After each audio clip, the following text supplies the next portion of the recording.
श्री हनुमदष्टोत्तरशतनाम स्तोत्रम्। नारद उवाच सर्वशास्त्रार्थ तत्त्वज्ञ सर्वदेव नमस्कृत यत्त्वया कथितं पूर्वं रामचन्द्रेण धीमता स्तोत्रं समस्तपापघ्नं श्रुत्वा धन्योऽस्मि पदमज इदानीं श्रोतुमिच्छामि लोकानां हितकाम्यया वायोरंशावतरण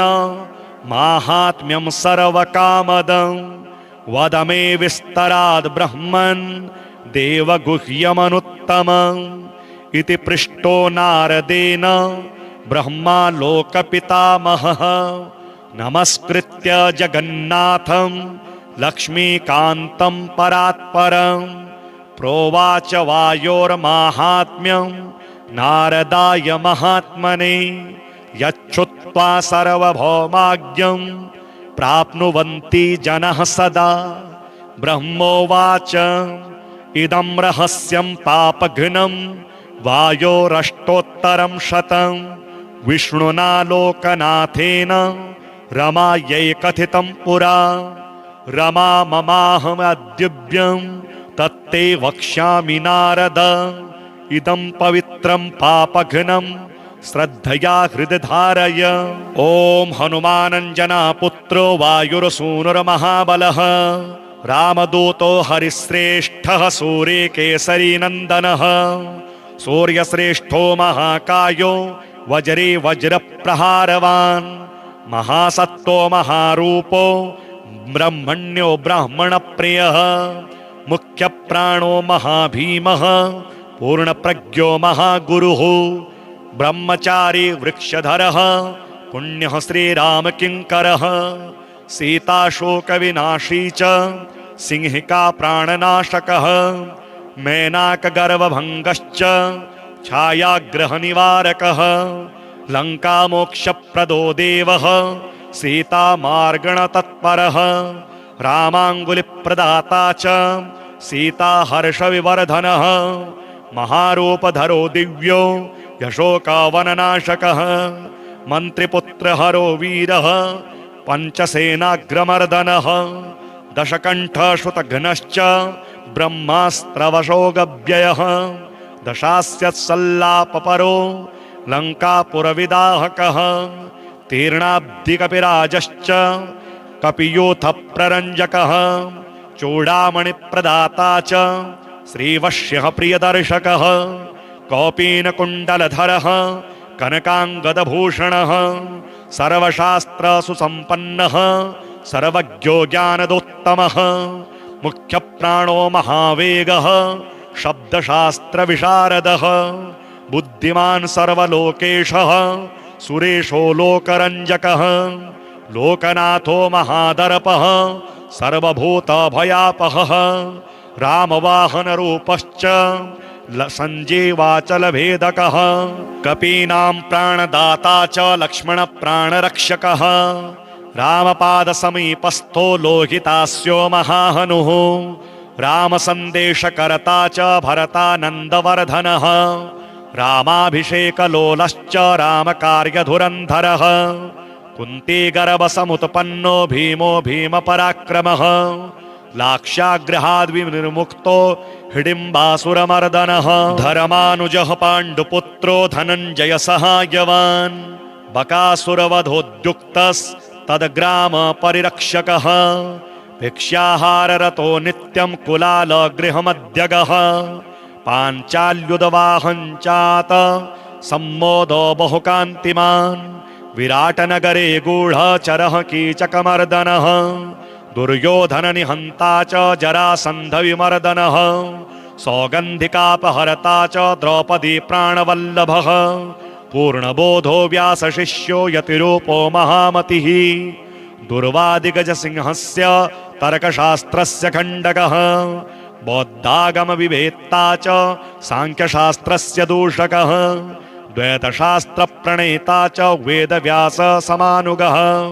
पूर्णानन्दः पूर्णसत्त्वः पूर्णवैराग्यसागरः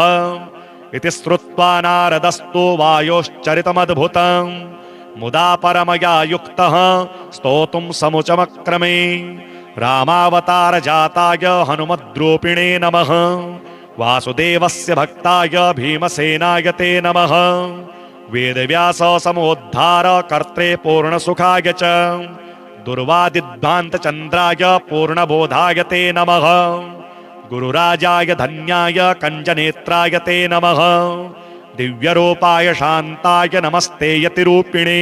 स्वान्तस्थवासुदेवाय सच्चित्ताय नमो नमः अज्ञानतिमिकार्काय व्यासशिष्याय ते नमः अथाभिवन्द्य पितरं ब्रह्माणं नारदो मुनिः परिक्रम्य विनिर्यातो वासुदेवं हरिं स्मरन् अष्टोत्तरशतं दिव्यं वायुसूनोर्महात्मनः यः पठेत् श्रद्धया नित्यं सर्वबन्धात् प्रमुच्यते सर्वरोगविनिर्मुक्तः सर्वपापैर्निलिप्यते राजवश्यं भवेन्नित्यं स्तोत्रस्यास्य प्रभावतः भूतग्रहनिवृत्तिश्च प्रजावृद्धिश्च यायते आयुरारोग्यमैश्वर्यं बलं कीर्तिं लभेत् पुमान् यः पठेद्वायुचरितं भक्त्या परमयायुतः सर्वज्ञानसमायुक्तः स याति परमं पदं सर्वशास्त्रार्थतत्त्वज्ञ सर्वदेव नमस्कृत यत्त्वया कथितं पूर्वं रामचन्द्रेण धीमता स्तोत्रं समस्तपापघ्नं श्रुत्वा धन्योऽस्मि पदमज इदानीं श्रोतुमिच्छामि लोकानां हितकाम्यया वायोरंशावतरण माहात्म्यं सर्वकामदं वद मे विस्तराद् ब्रह्मन् देवगुह्यमनुत्तमम् इति पृष्टो नारदेन ब्रह्मा लोकपितामहः नमस्कृत्य जगन्नाथं लक्ष्मीकान्तं परात्परं प्रोवाच वायोर्माहात्म्यं नारदाय महात्मने यच्छ्रुत्वा सर्वभौमाज्ञं प्राप्नुवन्ति जनः सदा ब्रह्मोवाच इदं रहस्यं पापघ्नं वायोरष्टोत्तरं शतं विष्णुना लोकनाथेन रमायै कथितं पुरा रमा ममाहमद्युभ्यं तत्ते वक्ष्यामि नारद इदं पवित्रं पापघ्नं श्रद्धया हृदि धारय ॐ हनुमानञ्जना पुत्रो वायुरसूनुर्महाबलः रामदूतो हरिश्रेष्ठः सूर्यकेसरी नन्दनः सूर्यश्रेष्ठो महाकायो वज्रे वज्रप्रहारवान् महासत्तो महारूपो ब्रह्मण्यो ब्राह्मणप्रियः मुख्यप्राणो महाभीमः पूर्णप्रज्ञो महागुरुः ब्रह्मचारी वृक्षधरः पुण्यः श्रीरामकिङ्करः सीताशोकविनाशी च सिंहिका प्राणनाशकः मेनाकगर्वभङ्गश्च छायाग्रहनिवारकः लङ्कामोक्षप्रदो देवः सीतामार्गणतत्परः रामाङ्गुलिप्रदाता च सीताहर्षविवर्धनः महारूपधरो दिव्यो यशोकावननाशकः मन्त्रिपुत्रहरो वीरः पञ्चसेनाग्रमर्दनः दशकण्ठश्रुतघ्नश्च ब्रह्मास्त्रवशोगव्ययः दशास्यत्सल्लापपरो लङ्कापुरविदाहकः तीर्णाब्धिकपिराजश्च कपियूथप्ररञ्जकः चूडामणिप्रदाता च श्रीवश्यः प्रियदर्शकः कौपीनकुण्डलधरः कनकाङ्गदभूषणः सर्वशास्त्रसुसम्पन्नः सर्वज्ञो ज्ञानदोत्तमः मुख्यप्राणो महावेगः शब्दशास्त्रविशारदः बुद्धिमान् सर्वलोकेशः सुरेशो लोकरञ्जकः लोकनाथो महादर्पः सर्वभूतभयापहः रामवाहनरूपश्च सञ्जीवाचलभेदकः कपीनां प्राणदाता च लक्ष्मणप्राणरक्षकः रामपादसमीपस्थो लोहितास्यो महाहनुः रामसन्देशकर्ता च भरतानन्दवर्धनः रामाभिषेकलोलश्च रामकार्यधुरन्धरः कुन्तीगर्भसमुत्पन्नो भीमो भीमपराक्रमः लाक्षागृहाद्विनिर्मुक्तो हिडिम्बासुरमर्दनः धर्मानुजः पाण्डुपुत्रो धनञ्जयसहायवान् बकासुरवधोद्युक्तस्तद्ग्रामपरिरक्षकः भिक्षाहाररतो नित्यं कुलालगृहमध्यगः पाञ्चाल्युदवाहञ्चात सम्मोदो बहुकान्तिमान् विराटनगरे गूढचरः कीचकमर्दनः दुर्योधननिहन्ता च जरासन्धविमर्दनः सौगन्धिकापहर्ता च द्रौपदी प्राणवल्लभः पूर्णबोधो व्यासशिष्यो यतिरूपो महामतिः दुर्वादिगजसिंहस्य तर्कशास्त्रस्य खण्डकः बौद्धागमविवेत्ता च साङ्ख्यशास्त्रस्य दूषकः द्वैतशास्त्रप्रणेता च वेदव्याससमानुगः पूर्णानन्दः पूर्णसत्त्वः पूर्णवैराग्यसागरः इति श्रुत्वा नारदस्तु वायोश्चरितमद्भुतं मुदा परमया युक्तः स्तोतुं समुचमक्रमे रामावतारजाताय हनुमद्रूपिणे नमः वासुदेवस्य भक्ताय भीमसेनाय ते नमः वेदव्यास समोद्धार कर्त्रे पूर्णसुखाय च दुर्वादिध्वान्तचन्द्राय पूर्णबोधाय ते नमः गुरुराजाय धन्याय कञ्जनेत्राय ते नमः दिव्यरूपाय शान्ताय नमस्ते यतिरूपिणे स्वान्तस्थवासुदेवाय सच्चित्ताय नमो नमः अज्ञानतिमिकार्काय व्यासशिष्याय ते नमः अथाभिवन्द्य पितरं ब्रह्माणं नारदो मुनिः परिक्रम्य विनिर्यातो वासुदेवं हरिं स्मरन् अष्टोत्तरशतं दिव्यं वायुसूनोर्महात्मनः यः पठेत् श्रद्धया नित्यं सर्वबन्धात् प्रमुच्यते सर्वरोगविनिर्मुक्तः सर्वपापैर्निलिप्यते राजवश्यं भवेन्नित्यं स्तोत्रस्यास्य प्रभावतः भूतग्रहनिवृत्तिश्च प्रजावृद्धिश्च यायते आयुरारोग्यमैश्वर्यं बलं कीर्तिं लभेत् पुमान् यः पठेद्वायुचरितं भक्त्या परमयायुतः सर्वज्ञानसमायुक्तः स याति परमं पदम् सर्वशास्त्रार्थतत्त्वज्ञ सर्वदेव नमस्कृत यत्त्वया कथितं पूर्वं रामचन्द्रेण धीमता स्तोत्रं समस्तपापघ्नं श्रुत्वा धन्योऽस्मि पदमज इदानीं श्रोतुमिच्छामि लोकानां हितकाम्यया वायोरंशावतरण माहात्म्यं सर्वकामदं वद मे विस्तराद् ब्रह्मन् देवगुह्यमनुत्तमम् इति पृष्टो नारदेन ब्रह्मा लोकपितामहः नमस्कृत्य जगन्नाथं लक्ष्मीकान्तं परात्परं प्रोवाच वायोर्माहात्म्यं नारदाय महात्मने यच्छ्रुत्वा सर्वभौमाज्ञं प्राप्नुवन्ति जनः सदा ब्रह्मोवाच इदं रहस्यं पापघ्नं वायोरष्टोत्तरं शतं विष्णुना लोकनाथेन रमायै कथितं पुरा रमा ममाहमद्युभ्यं तत्ते वक्ष्यामि नारद इदं पवित्रं पापघ्नं श्रद्धया हृदि धारय ॐ हनुमानञ्जना पुत्रो वायुरसूनुर्महाबलः रामदूतो हरिश्रेष्ठः सूर्यकेसरी नन्दनः सूर्यश्रेष्ठो महाकायो वज्रे वज्रप्रहारवान्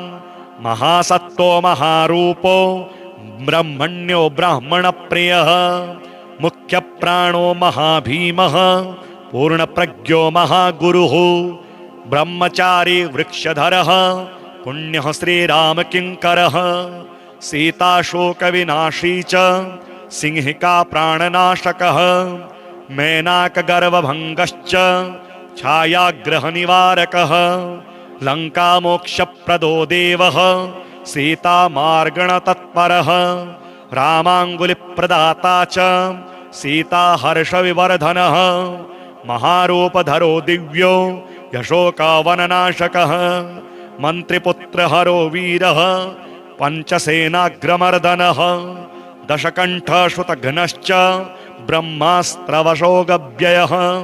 दशास्यत्सल्लापपरो लङ्कापुरविदाहकः तीर्णाब्धिकपिराजश्च कपियूथप्ररञ्जकः चूडामणिप्रदाता च श्रीवश्यः प्रियदर्शकः कौपीनकुण्डलधरः कनकाङ्गदभूषणः सर्वशास्त्रसुसम्पन्नः सर्वज्ञो ज्ञानदोत्तमः मुख्यप्राणो महावेगः शब्दशास्त्रविशारदः बुद्धिमान् सर्वलोकेशः सुरेशो लोकरञ्जकः लोकनाथो महादर्पः सर्वभूतभयापहः रामवाहनरूपश्च सञ्जीवाचलभेदकः कपीनां प्राणदाता च लक्ष्मणप्राणरक्षकः रामपादसमीपस्थो लोहितास्यो महाहनुः रामसन्देशकर्ता च भरतानन्दवर्धनः रामाभिषेकलोलश्च रामकार्यधुरन्धरः कुन्तीगर्भसमुत्पन्नो भीमो भीमपराक्रमः लाक्षाग्रहाद्विनिर्मुक्तो हिडिम्बासुरमर्दनः धर्मानुजः पाण्डुपुत्रो धनञ्जयसहायवान् बकासुरवधोद्युक्तस्तद्ग्रामपरिरक्षकः भिक्षाहाररतो नित्यं कुलालगृहमध्यगः पाञ्चाल्युदवाहञ्चात सम्मोदो बहुकान्तिमान् विराटनगरे गूढचरः कीचकमर्दनः दुर्योधननिहन्ता च जरासन्धविमर्दनः सौगन्धिकापहर्ता च द्रौपदी प्राणवल्लभः पूर्णबोधो व्यासशिष्यो यतिरूपो महामतिः दुर्वादिगजसिंहस्य तर्कशास्त्रस्य खण्डकः बौद्धागमविवेत्ता च साङ्ख्यशास्त्रस्य दूषकः द्वैतशास्त्रप्रणेता च वेदव्याससमानुगः पूर्णानन्दः पूर्णसत्त्वः पूर्णवैराग्यसागरः इति श्रुत्वा नारदस्तु वायोश्चरितमद्भुतं मुदा परमया युक्तः स्तोतुं समुचमक्रमे रामावतारजाताय हनुमद्रूपिणे नमः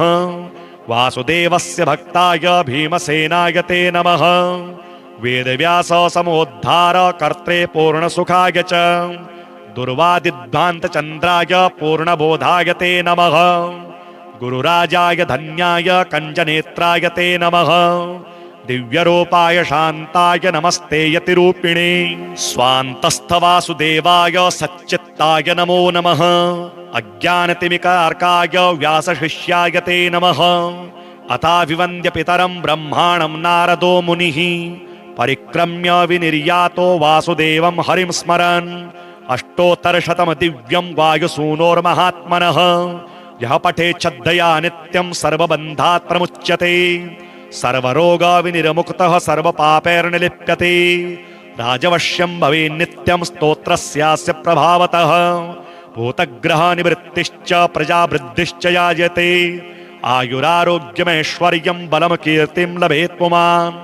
यः पठेद्वायुचरितं भक्त्या परमयायुतः सर्वज्ञानसमायुक्तः स याति परमं पदं सर्वशास्त्रार्थतत्त्वज्ञ सर्वदेव नमस्कृत यत्त्वया कथितं पूर्वं रामचन्द्रेण धीमता स्तोत्रं समस्तपापघ्नं श्रुत्वा धन्योऽस्मि पदमज इदानीं श्रोतुमिच्छामि लोकानां हितकाम्यया वायोरंशावतरण माहात्म्यं सर्वकामदं वद मे विस्तराद् ब्रह्मन् देवगुह्यमनुत्तमम् इति पृष्टो नारदेन ब्रह्मा लोकपितामहः नमस्कृत्य जगन्नाथं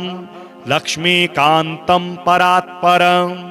प्रोवाच वायोर्माहात्म्यं नारदाय महात्मने यच्छ्रुत्वा सर्वभौमाज्ञं प्राप्नुवन्ति जनः सदा ब्रह्मोवाच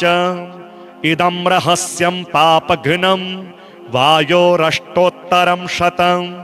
विष्णुना लोकनाथेन रमायै कथितं पुरा रमा ममाहमद्युभ्यं तत्ते वक्ष्यामि नारद इदं पवित्रं पापघ्नं श्रद्धया हृदि धारय। ॐ हनुमानञ्जना पुत्रो वायुरसूनुर्महाबलः रामदूतो हरिश्रेष्ठः सूर्यकेसरी नन्दनः सूर्यश्रेष्ठो महाकायो वज्रे वज्रप्रहारवान् महासत्तो महारूपो ब्रह्मण्यो ब्राह्मणप्रियः मुख्यप्राणो महाभीमः पूर्णप्रज्ञो महागुरुः ब्रह्मचारी वृक्षधरः पुण्यः श्रीरामकिङ्करः सीताशोकविनाशी च सिंहिका प्राणनाशकः मेनाकगर्वभङ्गश्च छायाग्रहनिवारकः लङ्कामोक्षप्रदो देवः सीतामार्गणतत्परः रामाङ्गुलिप्रदाता च सीताहर्षविवर्धनः महारूपधरो दिव्यो यशोकावननाशकः मन्त्रिपुत्रहरो वीरः पञ्चसेनाग्रमर्दनः दशकण्ठश्रुतघ्नश्च ब्रह्मास्त्रवशोगव्ययः दशास्यत्सल्लापपरो लङ्कापुरविदाहकः तीर्णाब्धिकपिराजश्च कपियूथप्ररञ्जकः चूडामणिप्रदाता च श्रीवश्यः प्रियदर्शकः कौपीनकुण्डलधरः कनकाङ्गदभूषणः सर्वशास्त्रसुसम्पन्नः सर्वज्ञो ज्ञानदोत्तमः मुख्यप्राणो महावेगः शब्दशास्त्रविशारदः बुद्धिमान् सर्वलोकेशः सुरेशो लोकरञ्जकः लोकनाथो महादर्पः सर्वभूतभयापहः रामवाहनरूपश्च सञ्जीवाचलभेदकः कपीनां प्राणदाता च लक्ष्मणप्राणरक्षकः रामपादसमीपस्थो लोहितास्यो महाहनुः रामसन्देशकर्ता च भरतानन्दवर्धनः रामाभिषेकलोलश्च रामकार्यधुरन्धरः कुन्तीगर्भसमुत्पन्नो भीमो भीमपराक्रमः लाक्षाग्रहाद्विनिर्मुक्तो हिडिम्बासुरमर्दनः धर्मानुजः पाण्डुपुत्रो धनञ्जयसहायवान् बकासुरवधोद्युक्तस्तद्ग्रामपरिरक्षकः भिक्षाहाररतो नित्यं कुलालगृहमध्यगः पाञ्चाल्युदवाहञ्चात सम्मोदो बहुकान्तिमान् विराटनगरे गूढचरः कीचकमर्दनः दुर्योधननिहन्ता च जरासन्धविमर्दनः सौगन्धिकापहर्ता च द्रौपदी प्राणवल्लभः पूर्णबोधो व्यासशिष्यो यतिरूपो महामतिः दुर्वादिगजसिंहस्य तर्कशास्त्रस्य खण्डकः बौद्धागमविवेत्ता च साङ्ख्यशास्त्रस्य दूषकः द्वैतशास्त्रप्रणेता च वेदव्याससमानुगः पूर्णानन्दः पूर्णसत्त्वः पूर्णवैराग्यसागरः इति श्रुत्वा नारदस्तु वायोश्चरितमद्भुतं मुदा परमया युक्तः स्तोतुं समुचमक्रमे रामावतारजाताय हनुमद्रूपिणे नमः वासुदेवस्य भक्ताय भीमसेनाय ते नमः वेदव्यास समोद्धार कर्त्रे पूर्णसुखाय च दुर्वादिध्वान्तचन्द्राय पूर्णबोधाय ते नमः गुरुराजाय धन्याय कञ्जनेत्राय ते नमः दिव्यरूपाय शान्ताय नमस्ते यतिरूपिणे स्वान्तस्थवासुदेवाय सच्चित्ताय नमो नमः अज्ञानतिमिकार्काय व्यासशिष्याय ते नमः अथाभिवन्द्य पितरं ब्रह्माणं नारदो मुनिः परिक्रम्य विनिर्यातो वासुदेवं हरिं स्मरन् अष्टोत्तरशतं दिव्यं वायुसूनोर्महात्मनः यः पठेत् श्रद्धया नित्यं सर्वबन्धात् प्रमुच्यते सर्वरोगविनिर्मुक्तः सर्वपापैर्निलिप्यते राजवश्यं भवेन्नित्यं स्तोत्रस्यास्य प्रभावतः भूतग्रहनिवृत्तिश्च प्रजावृद्धिश्च यायते आयुरारोग्यमैश्वर्यं बलं कीर्तिं लभेत् पुमान् यः पठेद्वायुचरितं भक्त्या परमयायुतः सर्वज्ञान समायुक्तः स याति परमं पदम्। सर्वशास्त्रार्थ तत्त्वज्ञ सर्वदेव नमस्कृत यत्त्वया कथितं पूर्वं रामचन्द्रेण धीमता स्तोत्रं समस्तपापघ्नं श्रुत्वा धन्योऽस्मि पदमज इदानीं श्रोतुमिच्छामि लोकानां हितकाम्यया वायोरंशावतरण माहात्म्यं सर्वकामदं वद मे विस्तराद् ब्रह्मन् देवगुह्यमनुत्तमम् इति पृष्टो नारदेन ब्रह्मा लोकपितामहः नमस्कृत्य जगन्नाथं लक्ष्मीकान्तं परात्परं प्रोवाच वायोर्माहात्म्यं नारदाय महात्मने यच्छ्रुत्वा सर्वभौमाज्ञं प्राप्नुवन्ति जनः सदा। ब्रह्मोवाच इदं रहस्यं पापघ्नं वायोरष्टोत्तरं शतं विष्णुना लोकनाथेन रमायै कथितं पुरा रमा ममाहमद्युभ्यं तत्ते वक्ष्यामि नारद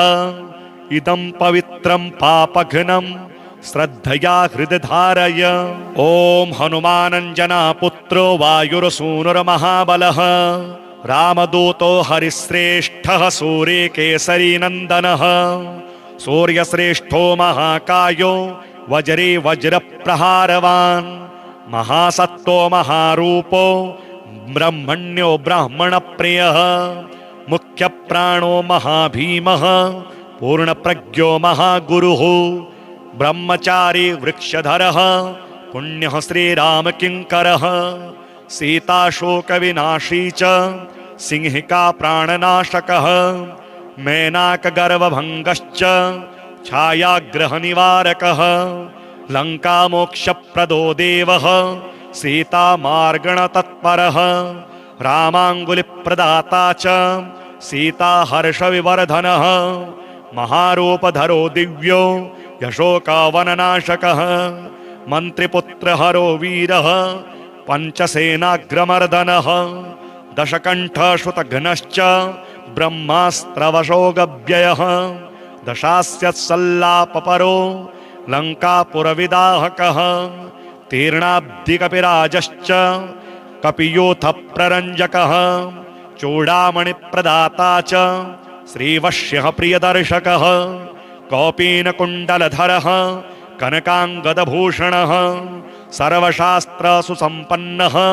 सर्वज्ञो ज्ञानदोत्तमः मुख्यप्राणो महावेगः शब्दशास्त्रविशारदः बुद्धिमान् सर्वलोकेशः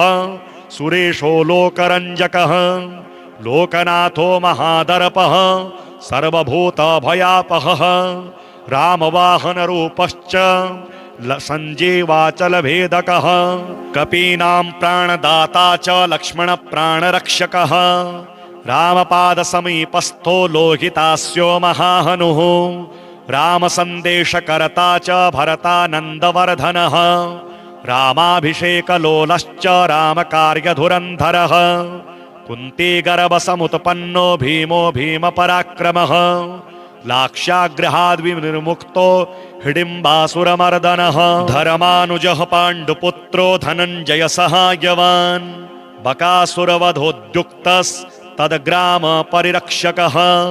भिक्षाहाररतो नित्यं कुलालगृहमध्यगः पाञ्चाल्युदवाहञ्चात सम्मोदो बहुकान्तिमान् विराटनगरे गूढचरः कीचकमर्दनः दुर्योधननिहन्ता च जरासन्धविमर्दनः सौगन्धिकापहर्ता च द्रौपदी प्राणवल्लभः पूर्णबोधो व्यासशिष्यो यतिरूपो महामतिः दुर्वादिगजसिंहस्य तर्कशास्त्रस्य खण्डकः बौद्धागमविवेत्ता च साङ्ख्यशास्त्रस्य दूषकः द्वैतशास्त्रप्रणेता च वेदव्याससमानुगः पूर्णानन्दः पूर्णसत्त्वः पूर्णवैराग्यसागरः इति श्रुत्वा नारदस्तु वायोश्चरितमद्भुतं मुदा परमया युक्तः स्तोतुं समुचमक्रमे रामावतार जाताय हनुमद्रूपिणे नमः वासुदेवस्य भक्ताय भीमसेनाय ते नमः वेदव्यास समोद्धार कर्त्रे पूर्णसुखाय च दुर्वादिध्वान्तचन्द्राय पूर्णबोधाय ते नमः गुरुराजाय धन्याय कञ्जनेत्राय ते नमः दिव्यरूपाय शान्ताय नमस्ते यतिरूपिणे स्वान्तस्थवासुदेवाय सच्चित्ताय नमो नमः अज्ञानतिमिकार्काय व्यासशिष्याय ते नमः अथाभिवन्द्य पितरं ब्रह्माणं नारदो मुनिः परिक्रम्य विनिर्यातो वासुदेवं हरिं स्मरन् अष्टोत्तरशतं दिव्यं वायुसूनोर्महात्मनः यः पठेत् श्रद्धया नित्यं सर्वबन्धात् प्रमुच्यते सर्वरोगविनिर्मुक्तः सर्वपापैर्निलिप्यते राजवश्यं भवेत् नित्यं स्तोत्रस्यास्य प्रभावतः भूतग्रहनिवृत्तिश्च प्रजावृद्धिश्च यायते आयुरारोग्यमैश्वर्यं बलं कीर्तिं लभेत् पुमान् यः पठेद्वायुचरितं भक्त्या परमयायुतः सर्वज्ञानसमायुक्तः स याति परमं पदम् सर्वशास्त्रार्थतत्त्वज्ञ सर्वदेव नमस्कृत यत्त्वया कथितं पूर्वं रामचन्द्रेण धीमता स्तोत्रं समस्तपापघ्नं श्रुत्वा धन्योऽस्मि पदमज इदानीं श्रोतुमिच्छामि लोकानां हितकाम्यया वायोरंशावतरण माहात्म्यं सर्वकामदं वद मे विस्तराद् ब्रह्मन् देवगुह्यमनुत्तमम् इति पृष्टो नारदेन ब्रह्मा लोकपितामहः नमस्कृत्य जगन्नाथं लक्ष्मीकान्तं परात्परं प्रोवाच वायोर्माहात्म्यं नारदाय महात्मने यच्छ्रुत्वा सर्वभौमाज्ञं प्राप्नुवन्ति जनः सदा ब्रह्मोवाच इदं रहस्यं पापघ्नं वायोरष्टोत्तरं शतं विष्णुना लोकनाथेन रमायै कथितं पुरा रमा ममाहमद्युभ्यं तत्ते वक्ष्यामि नारद इदं पवित्रं पापघ्नं श्रद्धया हृदि धारय ॐ हनुमानञ्जना पुत्रो वायुरसूनुर्महाबलः रामदूतो हरिश्रेष्ठः सूर्यकेसरी नन्दनः सूर्यश्रेष्ठो महाकायो वज्रे वज्रप्रहारवान् महासत्तो महारूपो ब्रह्मण्यो ब्राह्मणप्रियः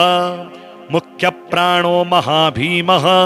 पूर्णप्रज्ञो महागुरुः ब्रह्मचारी वृक्षधरः पुण्यः श्रीरामकिङ्करः सीताशोकविनाशी च सिंहिका प्राणनाशकः मेनाकगर्वभङ्गश्च छायाग्रहनिवारकः लङ्कामोक्षप्रदो देवः सीतामार्गणतत्परः रामाङ्गुलिप्रदाता च सीताहर्षविवर्धनः महारूपधरो दिव्यो यशोकावननाशकः मन्त्रिपुत्रहरो वीरः पञ्चसेनाग्रमर्दनः दशकण्ठश्रुतघ्नश्च ब्रह्मास्त्रवशोगव्ययः दशास्यत्सल्लापपरो लङ्कापुरविदाहकः तीर्णाब्धिकपिराजश्च कपियूथप्ररञ्जकः चूडामणिप्रदाता च श्रीवश्यः प्रियदर्शकः कौपीनकुण्डलधरः कनकाङ्गदभूषणः सर्वशास्त्रसुसम्पन्नः सर्वज्ञो ज्ञानदोत्तमः मुख्यप्राणो महावेगः शब्दशास्त्रविशारदः बुद्धिमान् सर्वलोकेशः सुरेशो लोकरञ्जकः लोकनाथो महादर्पः सर्वभूतभयापहः रामवाहनरूपश्च सञ्जीवाचलभेदकः कपीनां प्राणदाता च लक्ष्मणप्राणरक्षकः रामपादसमीपस्थो लोहितास्यो महाहनुः रामसन्देशकर्ता च भरतानन्दवर्धनः रामाभिषेकलोलश्च रामकार्यधुरन्धरः कुन्तीगर्भसमुत्पन्नो भीमो भीमपराक्रमः लाक्षागृहाद्विनिर्मुक्तो हिडिम्बासुरमर्दनः धर्मानुजः पाण्डुपुत्रो धनञ्जय सहायवान् बकासुरवधोद्युक्तस्तद्ग्रामपरिरक्षकः भिक्षाहाररतो नित्यं कुलालगृहमध्यगः पाञ्चाल्युदवाहञ्चात सम्मोदो बहुकान्तिमान् विराटनगरे गूढचरः कीचकमर्दनः दुर्योधननिहन्ता च जरासन्धविमर्दनः सौगन्धिकापहर्ता च द्रौपदी प्राणवल्लभः पूर्णबोधो व्यासशिष्यो यतिरूपो महामतिः दुर्वादिगजसिंहस्य तर्कशास्त्रस्य खण्डकः बौद्धागमविवेत्ता च साङ्ख्यशास्त्रस्य दूषकः द्वैतशास्त्रप्रणेता च वेदव्याससमानुगः पूर्णानन्दः पूर्णसत्त्वः पूर्णवैराग्यसागरः इति श्रुत्वा नारदस्तु वायोश्चरितमद्भुतं मुदा परमया युक्तः स्तोतुं समुचमक्रमे रामावतारजाताय हनुमद्रूपिणे नमः वासुदेवस्य भक्ताय भीमसेनाय ते नमः वेदव्यास समोद्धार कर्त्रे पूर्णसुखाय च दुर्वादिध्वान्तचन्द्राय पूर्णबोधाय ते नमः गुरुराजाय धन्याय कञ्जनेत्राय ते नमः दिव्यरूपाय शान्ताय नमस्ते यतिरूपिणे स्वान्तस्थवासुदेवाय सच्चित्ताय नमो नमः अज्ञानतिमिकार्काय व्यासशिष्याय ते नमः अथाभिवन्द्य पितरं ब्रह्माणं नारदो मुनिः परिक्रम्य विनिर्यातो वासुदेवं हरिं स्मरन् अष्टोत्तरशतं दिव्यं वायुसूनोर्महात्मनः यः पठेत् श्रद्धया नित्यं सर्वबन्धात् प्रमुच्यते सर्वरोगविनिर्मुक्तः सर्वपापैर्निलिप्यते राजवश्यं भवेत् नित्यं स्तोत्रस्यास्य प्रभावतः भूतग्रहनिवृत्तिश्च प्रजावृद्धिश्च यायते आयुरारोग्यमैश्वर्यं बलं कीर्तिं लभेत् पुमान् यः पठेद्वायुचरितं भक्त्या परमयायुतः सर्वज्ञानसमायुक्तः स याति परमं पदम् सर्वशास्त्रार्थतत्त्वज्ञ सर्वदेव नमस्कृत यत्त्वया कथितं पूर्वं रामचन्द्रेण धीमता स्तोत्रं समस्तपापघ्नं श्रुत्वा धन्योऽस्मि पदमज इदानीं श्रोतुमिच्छामि लोकानां हितकाम्यया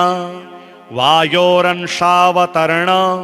माहात्म्यं सर्वकामदं वद मे विस्तराद् ब्रह्मन् देवगुह्यमनुत्तमम् इति पृष्टो नारदेन ब्रह्मा लोकपितामहः नमस्कृत्य जगन्नाथं लक्ष्मीकान्तं परात्परं प्रोवाच वायोर्माहात्म्यं नारदाय महात्मने यच्छ्रुत्वा सर्वभौमाज्ञं प्राप्नुवन्ति जनः सदा ब्रह्मोवाच इदं रहस्यं पापघ्नं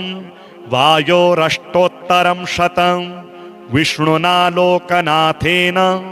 रमायै कथितं पुरा रमा ममाहमद्युभ्यं तत्ते वक्ष्यामि नारद इदं पवित्रं पापघ्नं श्रद्धया हृदि धारय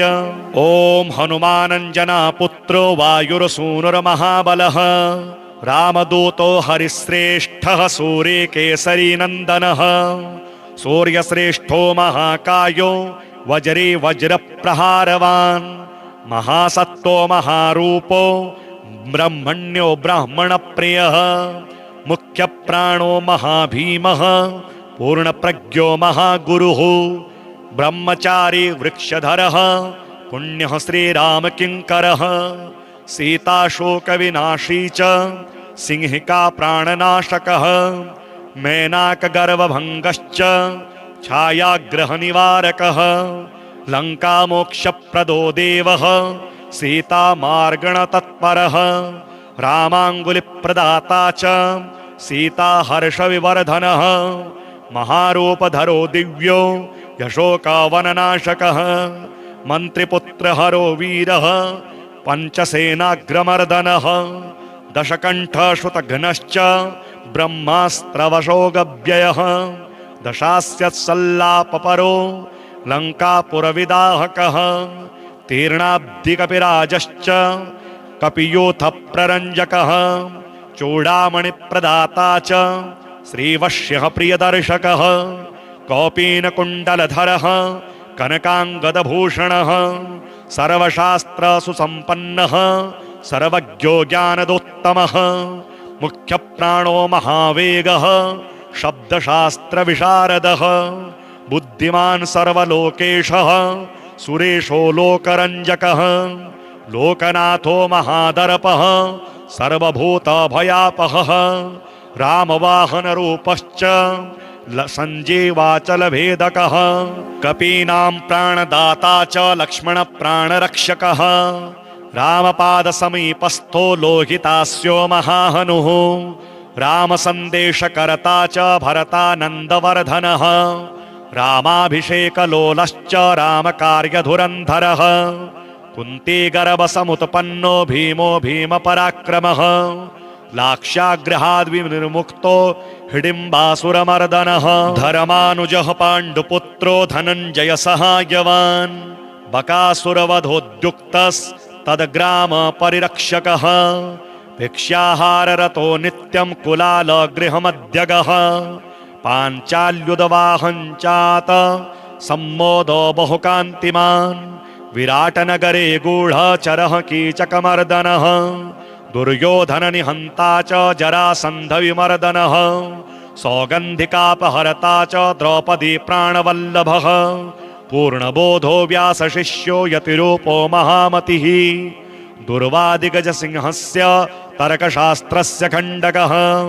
बौद्धागमविवेत्ता च साङ्ख्यशास्त्रस्य दूषकः द्वैतशास्त्रप्रणेता च वेदव्याससमानुगः पूर्णानन्दः पूर्णसत्त्वः पूर्णवैराग्यसागरः इति श्रुत्वा नारदस्तु वायोश्चरितमद्भुतं मुदा परमया युक्तः स्तोतुं समुचमक्रमे रामावतारजाताय हनुमद्रूपिणे नमः वासुदेवस्य भक्ताय भीमसेनाय ते नमः वेदव्यास समोद्धार कर्त्रे पूर्णसुखाय च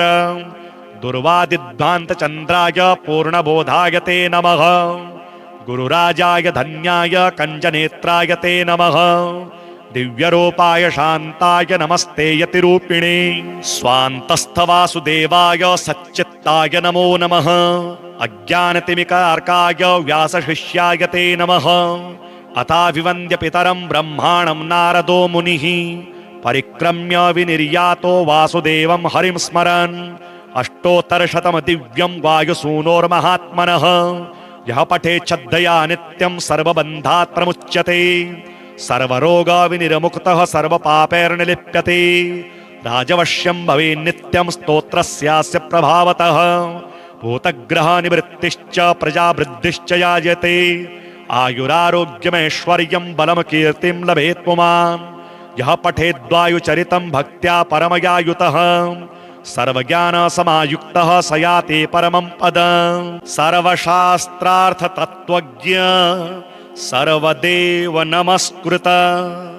यत्त्वया कथितं पूर्वं रामचन्द्रेण धीमता स्तोत्रं समस्तपापघ्नं श्रुत्वा धन्योऽस्मि पदमज इदानीं श्रोतुमिच्छामि लोकानां हितकाम्यया वायोरंशावतरण माहात्म्यं सर्वकामदं वद मे विस्तराद् ब्रह्मन्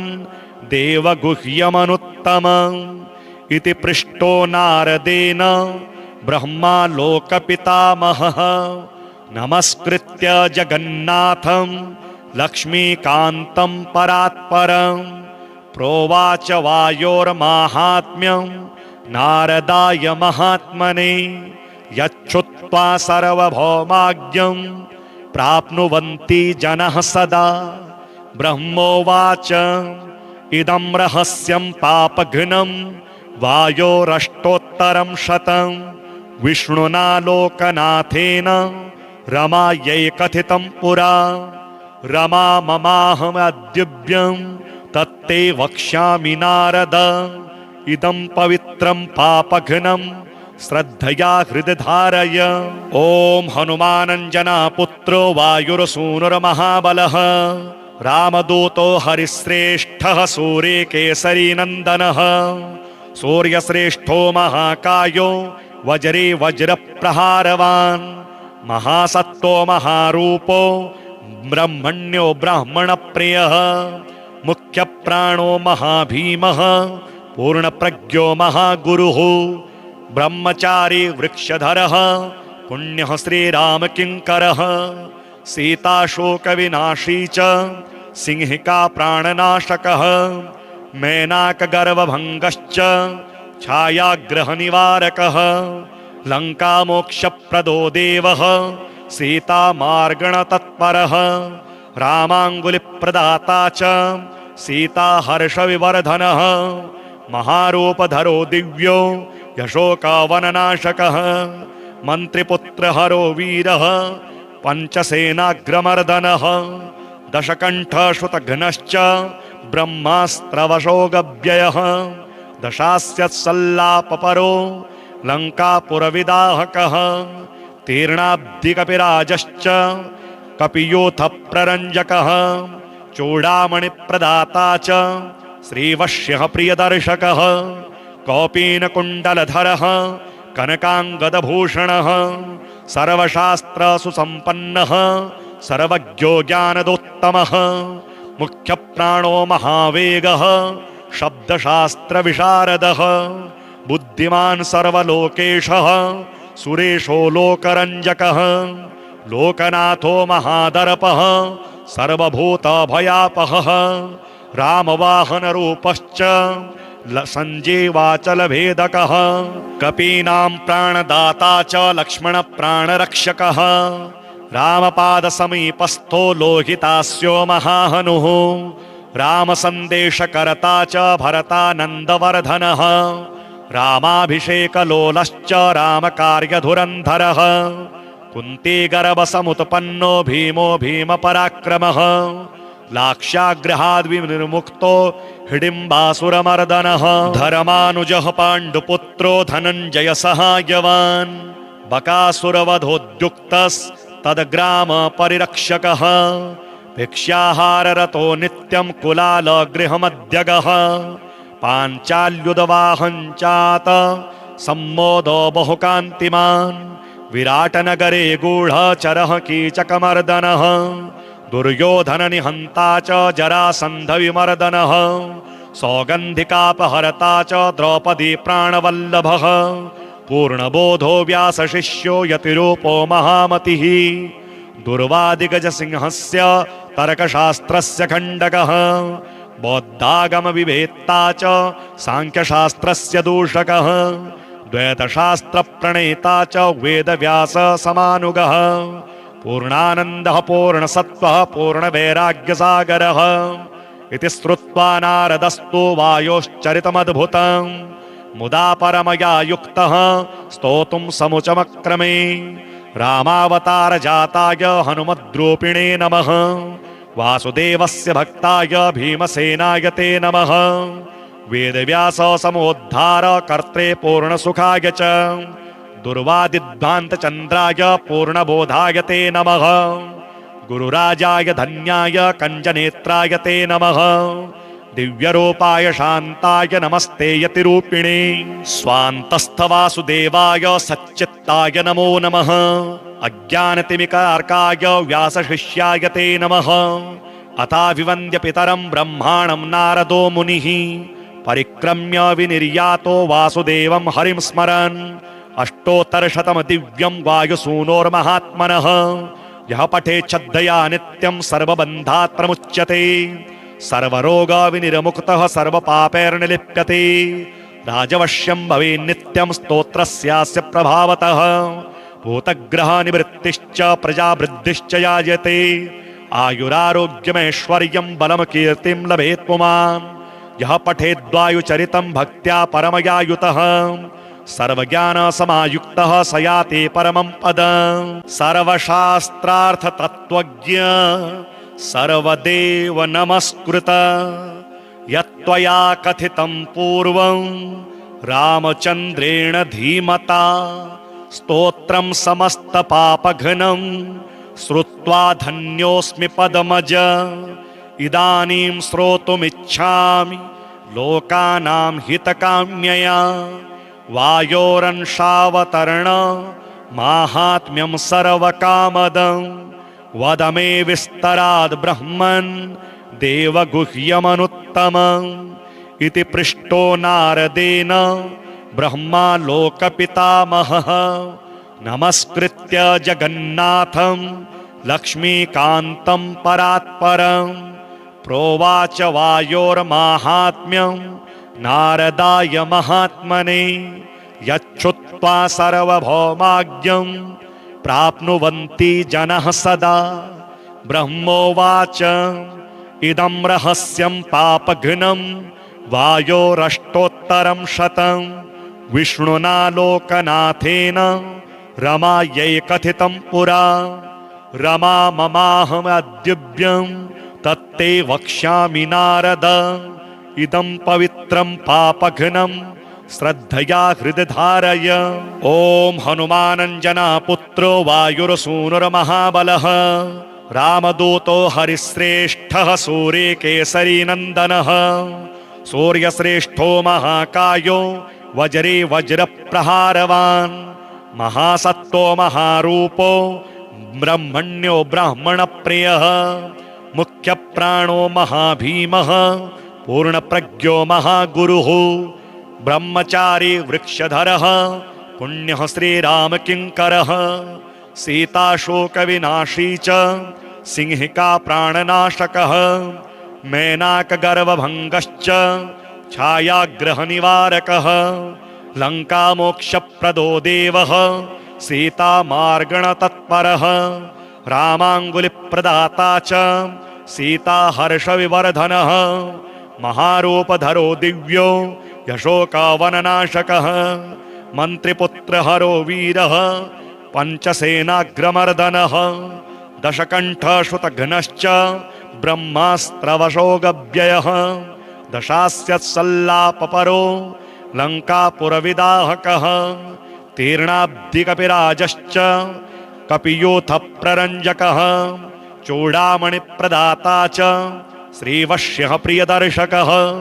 कौपीनकुण्डलधरः कनकाङ्गदभूषणः सर्वशास्त्रसुसम्पन्नः सर्वज्ञो ज्ञानदोत्तमः मुख्यप्राणो महावेगः शब्दशास्त्रविशारदः बुद्धिमान् सर्वलोकेशः सुरेशो लोकरञ्जकः लोकनाथो महादर्पः सर्वभूतभयापहः रामवाहनरूपश्च सञ्जीवाचलभेदकः कपीनां प्राणदाता च लक्ष्मणप्राणरक्षकः रामपादसमीपस्थो लोहितास्यो महाहनुः रामसन्देशकर्ता च भरतानन्दवर्धनः रामाभिषेकलोलश्च रामकार्यधुरन्धरः कुन्तीगर्भसमुत्पन्नो भीमो भीमपराक्रमः लाक्षाग्रहाद्विनिर्मुक्तो हिडिम्बासुरमर्दनः धर्मानुजः पाण्डुपुत्रो धनञ्जयसहायवान् बकासुरवधोद्युक्तस्तद्ग्रामपरिरक्षकः भिक्षाहाररतो नित्यं कुलालगृहमध्यगः पाञ्चाल्युदवाहञ्चात सम्मोदो बहुकान्तिमान् विराटनगरे गूढचरः कीचकमर्दनः दुर्योधननिहन्ता च जरासन्धविमर्दनः सौगन्धिकापहर्ता च द्रौपदी प्राणवल्लभः पूर्णबोधो व्यासशिष्यो यतिरूपो महामतिः दुर्वादिगजसिंहस्य तर्कशास्त्रस्य खण्डकः बौद्धागमविवेत्ता च साङ्ख्यशास्त्रस्य दूषकः द्वैतशास्त्रप्रणेता च वेदव्याससमानुगः पूर्णानन्दः पूर्णसत्त्वः पूर्णवैराग्यसागरः इति श्रुत्वा नारदस्तु वायोश्चरितमद्भुतं मुदा परमया युक्तः स्तोतुं समुचमक्रमे रामावतार जाताय हनुमद्रूपिणे नमः वासुदेवस्य भक्ताय भीमसेनाय ते नमः वेदव्यास समोद्धार कर्त्रे पूर्णसुखाय च दुर्वादिध्वान्तचन्द्राय पूर्णबोधाय ते नमः गुरुराजाय धन्याय कञ्जनेत्राय ते नमः दिव्यरूपाय शान्ताय नमस्ते यतिरूपिणे स्वान्तस्थवासुदेवाय सच्चित्ताय नमो नमः अज्ञानतिमिकार्काय व्यासशिष्याय ते नमः अथाभिवन्द्य पितरं ब्रह्माणं नारदो मुनिः परिक्रम्य विनिर्यातो वासुदेवं हरिं स्मरन् अष्टोत्तरशतं दिव्यं वायुसूनोर्महात्मनः यः पठेत् श्रद्धया नित्यं सर्वबन्धात् प्रमुच्यते सर्वरोगविनिर्मुक्तः सर्वपापैर्निलिप्यते राजवश्यं भवेत् नित्यं स्तोत्रस्यास्य प्रभावतः भूतग्रहनिवृत्तिश्च प्रजावृद्धिश्च यायते आयुरारोग्यमैश्वर्यं बलं कीर्तिं लभेत् पुमान् यः पठेद्वायुचरितं भक्त्या परमया युतः सर्वज्ञानसमायुक्तः स याति परमं पदम्।